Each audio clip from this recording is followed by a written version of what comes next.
Hello everyone, this is William and I'm back for my second vlog. I decided today to be a little bit organic with my vlog. Last time I felt a little bit too academic. So I'm sitting here right now at the shopping mall in a nice place, a little bit of sun, a little wind. I live here in the Netherlands and it's a nice place. It's a great place. I've been here for half my life and I'm very happy here. Well, I want to talk today about on my blog.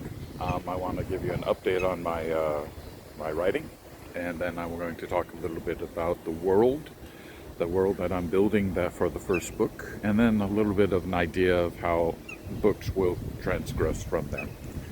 So, where I am with my writing.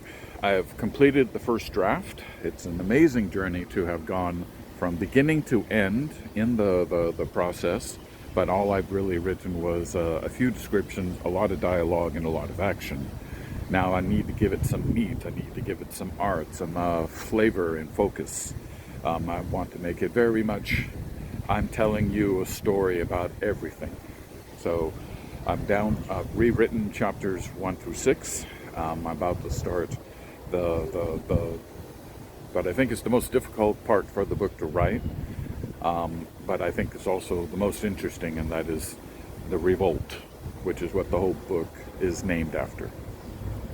Taking a break for a few days, getting my head going, and there you go.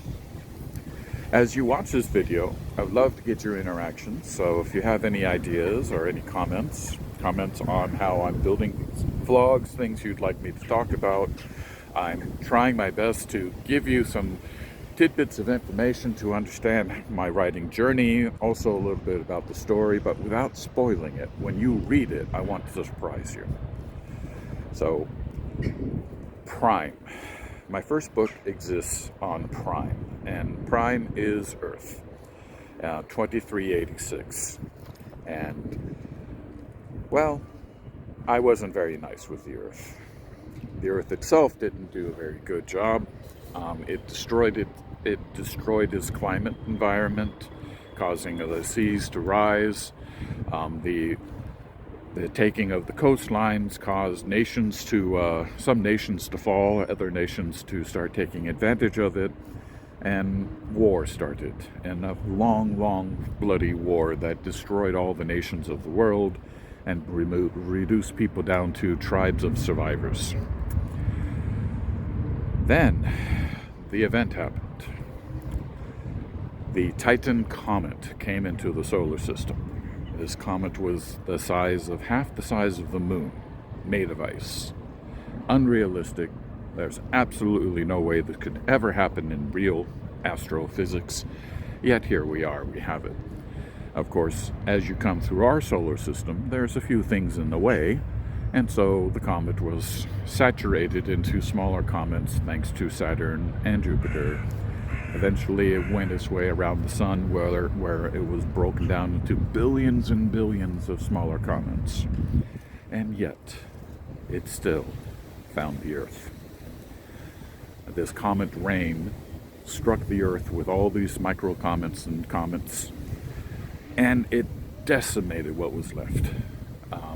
This fall lasted for over 5 years. The survivors were struggling to try to find their way, and they didn't know how to survive this.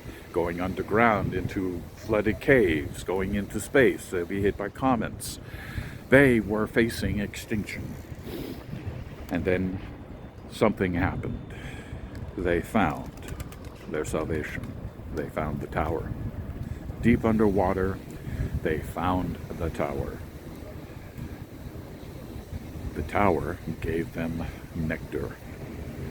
And nectar is an amorphous substance. Not only did they get the tower, they got the technology to use the nectar, and they could form the nectar into anything. The nectar can allow them to create matter, create metals, create plastics. The nectar gave them the ability to create objects which had different transmutation powers. So they built a dome, and the water coming through the dome would turn into air. They can use the nectar to form food, to form substance, to rebuild their bodies if they needed to. Such a miraculous substance, so mysterious, no one knows its real source other than it pumps out of the tower. Full sciences were dedicated to the tower technologies through the creation of the nectar. The tower also ran with holographic technologies and interfaces, and they studied that and they learned it and they implemented this. And so here you got dome cities running on the power of nectar, and their computer interfaces are all these holographic interfaces called attendants.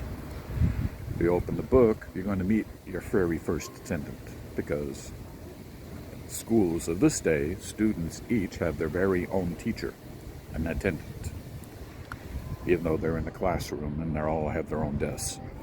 But that's digressing. It is an amazing thing to think.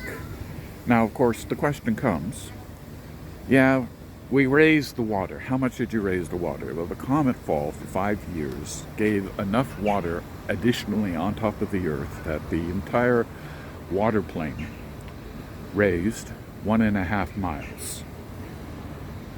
1.5 miles means that we don't have a planet anymore. We have a group of islands here and there and everywhere. And that's where they had to go underwater. That's why they had to build the dome cities.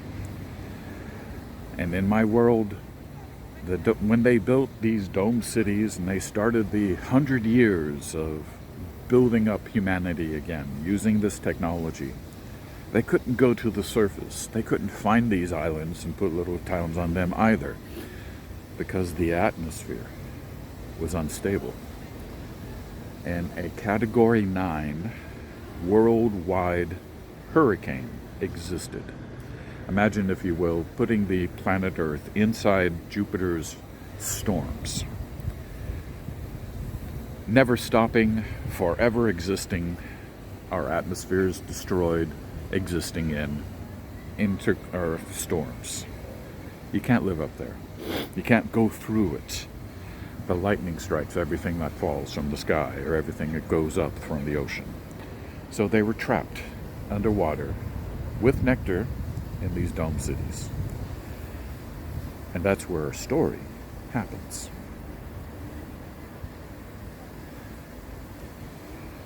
The world of Prime is but one of 7 worlds that I will explore.